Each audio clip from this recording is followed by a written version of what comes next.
This is Hannibal here with a quick recap of the WWE Backlash press conference from France.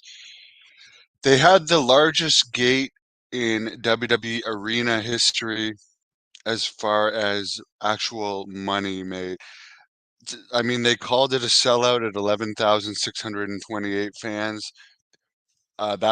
That was they were going to call it at whatever the setup was. I mean, if you go online, the arena says it holds 16,000. So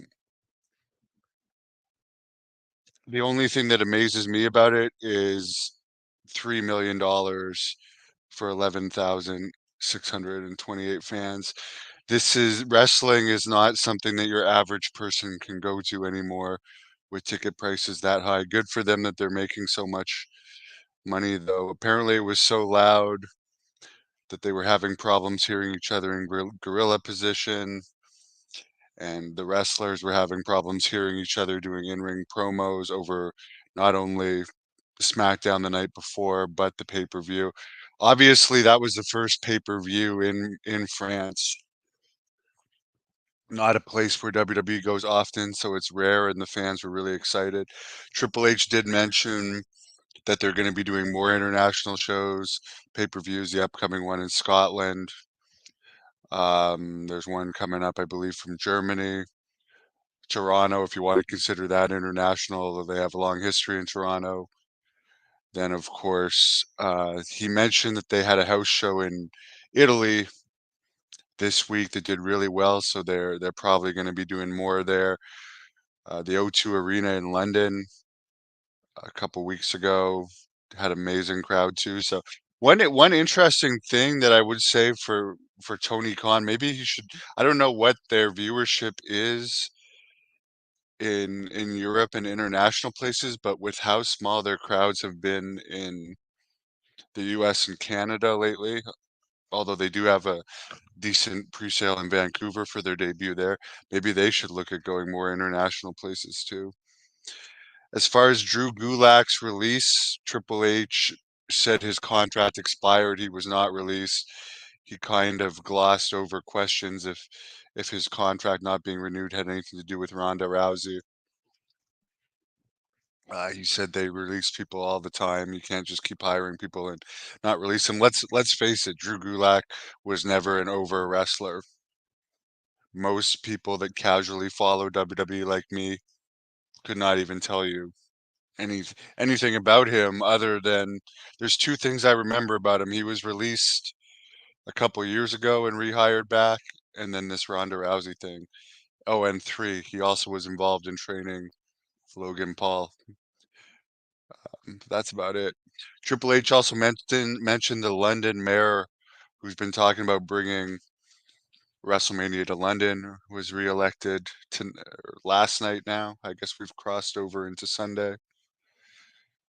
Uh, Apparently, WrestleMania is officially going to Las Vegas for the first time since 1993, April 19th and 20th. Of course, 93 was the famous Caesar Palace one with Brutus, Beefcake, and Hogan against Money Inc.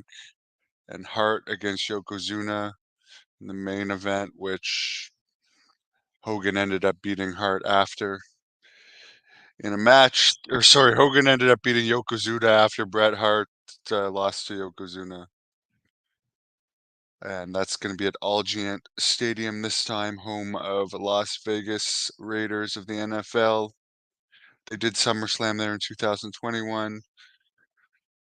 It's a collaboration between WWE and the Las Vegas Convention and Visitors Authority. There was rumors it was going to be in Minnesota, but obviously they got a better deal with WWE. Yeah, Europe is ready for WrestleMania.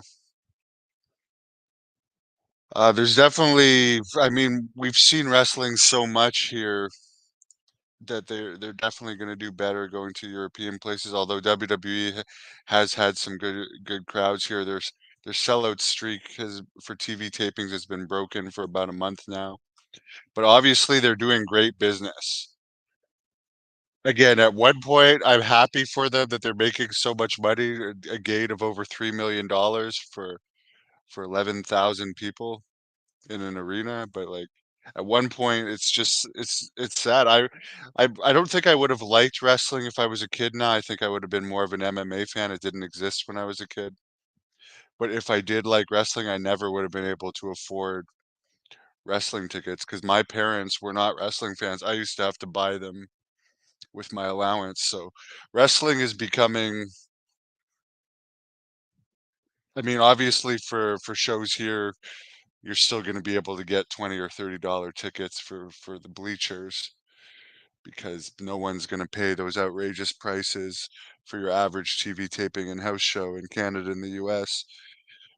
For special ones, yes, but yeah, it's crazy the inflation of ticket prices. The inflation of ticket prices these days is worse than inflation of gas. Let's face the facts there. But good for them that they're making so much money. I'm not hating on them for that. I'm just saying it's sad that it costs so much money to go see stuff now, and your average person, from like middle class to lower middle class families with ticket prices that crazy high would not be able to go.